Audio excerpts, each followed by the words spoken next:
very difficult to bewilder me in this day, but every now and then someone succeeds. I can't say if this is true or not, but what I can say is that it's viral, and I do know people who think this way. But here you have an individual on this Reddit forum which says that his family was born in Poland and moved to the United States in 1994.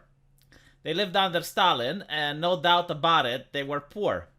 Although I understand that communism is better than capitalism and I believe it is superior, how can I explain to my family and convince them that capitalism is exploitative and we need a better system? I have tried using facts and logic to change them, but all they say we had nothing under communism and now we have everything. So basically what this person is advocating for is that even though you have everything, other people are suffering because of it, right?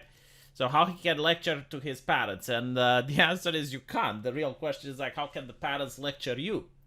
You see, the way I would explain to someone why communism isn't working is that power corrupts. And when you put someone in charge, which has the ability of seizing people's private property, they will also eventually seize people's personal property. And then they can do whatever they want. A human being that doesn't have property is powerless.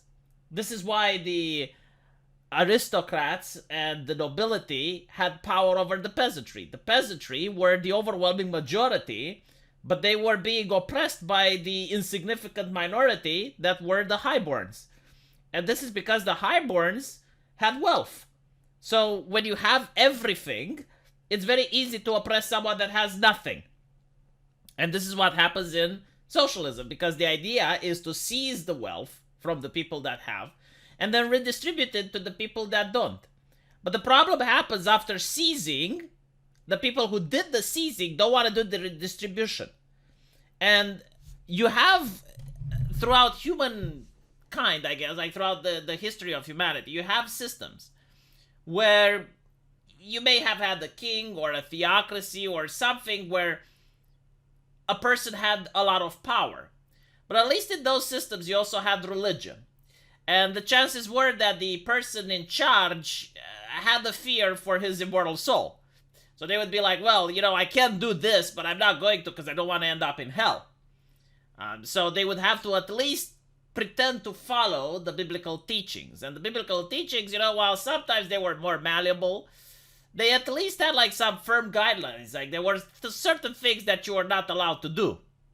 Killing babies, for example, right? But, of course, there were kings that didn't care about religion.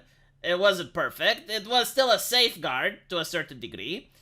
However, when you look at Marxism, they're atheists. They do not believe in religion, right? They do not believe in damnation. They do not believe that if you do something in this life, you're going to be punished for it. So when they get in power, all they have is Karl Marx writings. And if they don't follow Karl Marx writings, then there is no punishment. I mean, it's just a book, right? And when Stalin is in power, you can tell him, oh, well, but like Karl Marx said it, and Stalin is going to tell you to fuck off. And there is a historical precedent for this, where a communist from the United Kingdom writes to Stalin and sends him a letter saying that he is very concerned with the fact that Stalin is prosecuting homosexuality in the Soviet Union. Like, he wasn't, banning LGBT propaganda. No, he was locking gay people up. Like, he was persecuting them.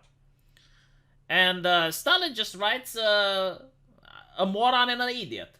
And just archives that letter, right? Like, and they found it recently. But the idea is that while the person from the United Kingdom, the communist from the UK, he was using Marxist theory, and he was using it quite accurately, you know, using the teachings of Karl Marx to lecture to Stalin that what he is doing is not proper communism. Stalin said, I don't give a fuck. I have all the power. I don't give a shit. I'm not going to follow the teachings anymore. The teachings were useful when the revolution happened, but now I'm in power. Why would I constrain myself? You know, there is that saying that morality is a useful servant, but a dangerous master. So why would Stalin shackle himself with the tools of morality? He doesn't care. And this is why most socialist systems throughout the world ended up in tyranny and ended up in, well, fascism pretty much. It's due to the fact that the people that do the seizing of the wealth, they have the power now, and they don't want to redistribute. There is no intention for them to redistribute.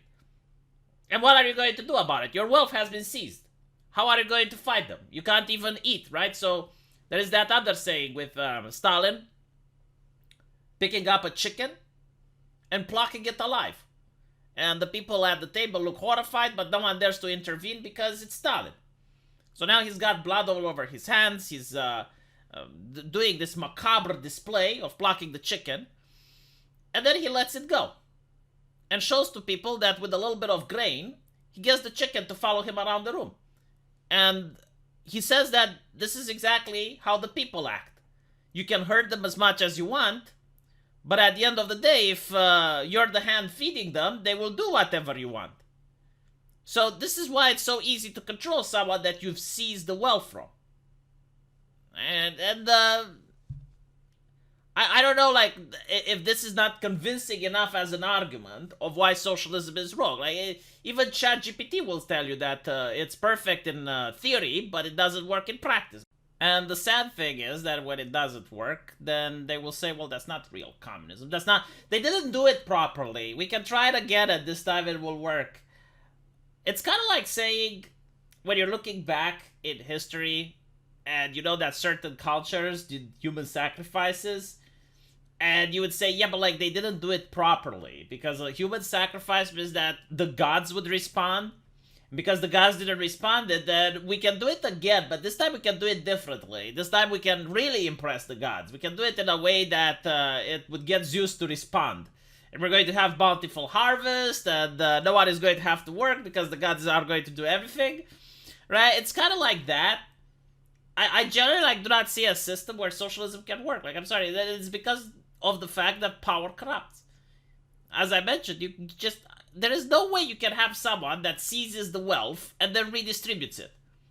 Like, throughout human history, that just doesn't happen. You know, like, they're going to trickle down a little bit. They're going to give, like, the people just a little bit of wealth so that things can still go, so that the people can produce more wealth. Usually so they can export it and make more money. Right? Like, that's why socialism does. It turns people into slaves because, like, as I mentioned, when you don't have anything, when you're broke, you can't defend yourself. This is why they don't like people who are independent. So yeah, this person's parents who fled to the United States, there is no argument you can make. Do you know how difficult it is for a person to leave their home country? Like, you're leaving all your friends behind, you're leaving your relatives behind. Not to mention, if they left Poland, they probably risked their lives in order to do the trip, because it was illegal to leave the Iron Curtain. So there's nothing you can tell them. It's, you know, it's a lost cause. The question is, what can they tell you? But you should ask yourself this. If my parents were this desperate to risk their lives in order to leave Poland, it must have been really bad, right? Like, you don't see people from the United States trying to leave. But again, the argument that they're making is that the lifestyle that the US has is done through oppression. But the problem is, like, if you look at other countries around the world, the oppression has existed in every single system. There is no system in humankind around the world, in any time period, that didn't have oppression. The question is, like, how much? And it's usually the systems that are the most controlled that have the most oppression, right? Like, a prison has far more oppression than other places. And in a prison, you get free healthcare, you get free clothing, free food, you get a free roof over your head, right? You get free housing. But for some reason, you're going to be very oppressed in a prison. I wonder why. You just don't get liberty. And you don't have anything. Like, nothing belongs to you in a prison. It's not your spot at the yard, it's the prison spot. It's not your clothing, it's the prisons. Let me know what you guys think, though. And as usual, I will see you in the comment section. Take care.